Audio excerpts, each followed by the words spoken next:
welcome to my class on fundamentals. I know there's a lot of material for this class, but please don't feel like that's daunting or anything like that, because for some this is going to take a little while to incorporate. For others it's going to serve as a review. So I guess without further ado, we'll get into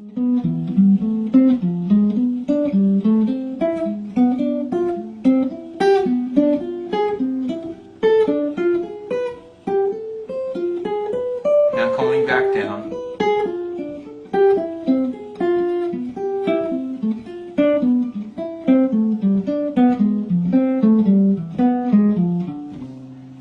Exercise B is a different pattern.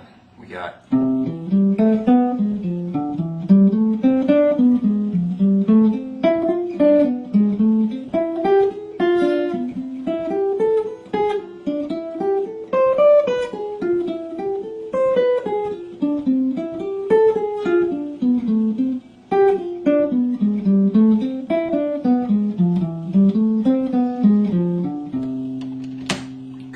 I'm sure you've heard that in tunes. There's a tune coming up that I put down two tunes, little excerpts, that you'll hear this kind of thing in them quite a bit. More so with the minor sixth diminished. So you notice that for the dominant 7 flat 9, right? It's this. It's just comprised of minor third intervals. It's this. So the reason why this makes it so easy to remember is if you know your inversions of the major sixth arpeggio, and then you just interpolate in between that this minor third, these minor third intervals. That's all the dominant 7 flat 9 arpeggio is.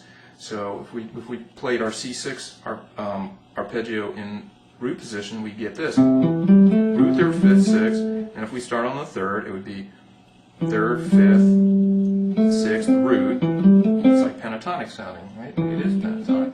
Okay, and then you start on the fifth, and that's the next inversion of the C6 arpeggio, starting on the fifth. And you can just look on here at these exercises, because to find the different inversions. So this is on, let's say, the third measure of exercise B is okay, and then you skip to the next measure, and the first 4/8 notes are now the next inversion, and we're just interpolating. We're interpolating in between. So you don't even need to look at this once you figure out these arpeggios on your own, and you again practice them in every single key. So if you say, like, okay, I'm going to do the key, is the diatonic triads, which would also be a really great idea. Again, for some, it's going to just be a simple review. So you would go F major, G minor, the 2 minor chord, 3 minor, A minor.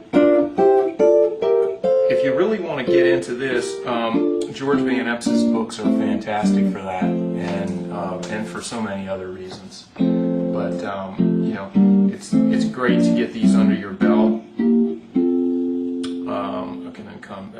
Sometimes descend, sometimes ascend. So maybe we'll start on F and then go E diminished, and so on. Okay. So if you would start in 10th position, once you give this a try, fourth string, 5th string, and 6th string. Okay, so that's a root position chord up in 10th position. We're going to go to the next one. It's going to be E diminished, D minor, all right, C major, B flat, A minor, G minor. So it's things like having that all over the guitar. I find is just it's going to really save you when you have to improvise and comp and things like that. It's just, the less thought about this stuff, the better off you're going to be.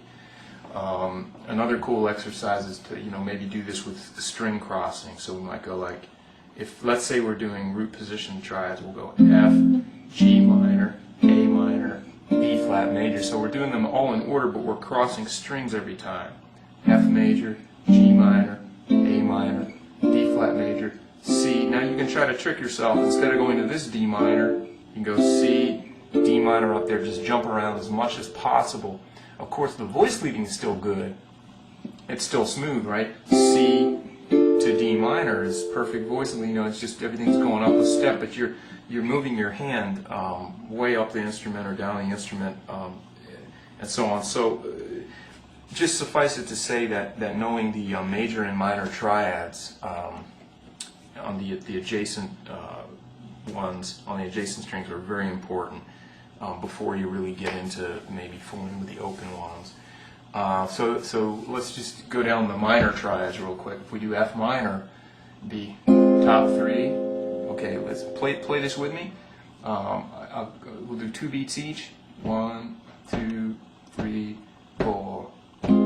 Next inversion, second inversion, root position, first inversion.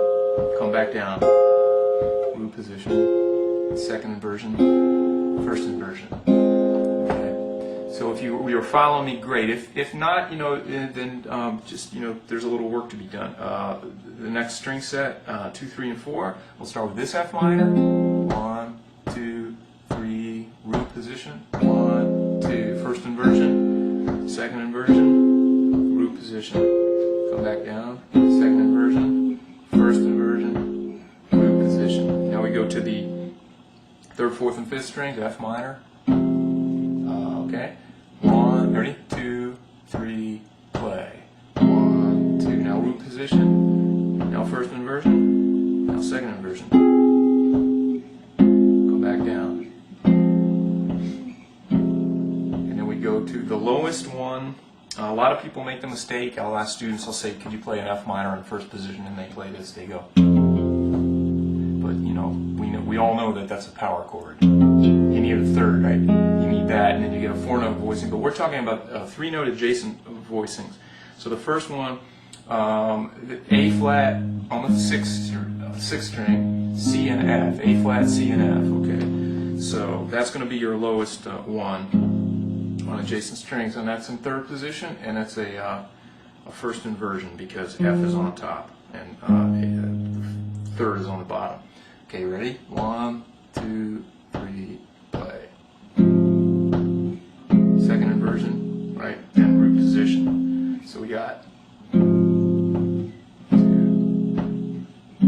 Whoops. I'm doing chord changes in my mind here. Okay, so again, 2, 3, 4. F minor, and then root position. Okay, and then if you wanted to do it up an octave. Okay, now let's get to the written material with the first page. The example 1, voice leading diatonic triads. So once you get these triads down, it's a really good idea to do a simple progression. Here I have a 1, 4, 5, 1. And by the way, I've got a lot of material here, so I'm going to go over it rather quickly. And you can always go back and review the video. So just in order to get through everything, I may be moving kind of quickly. Okay?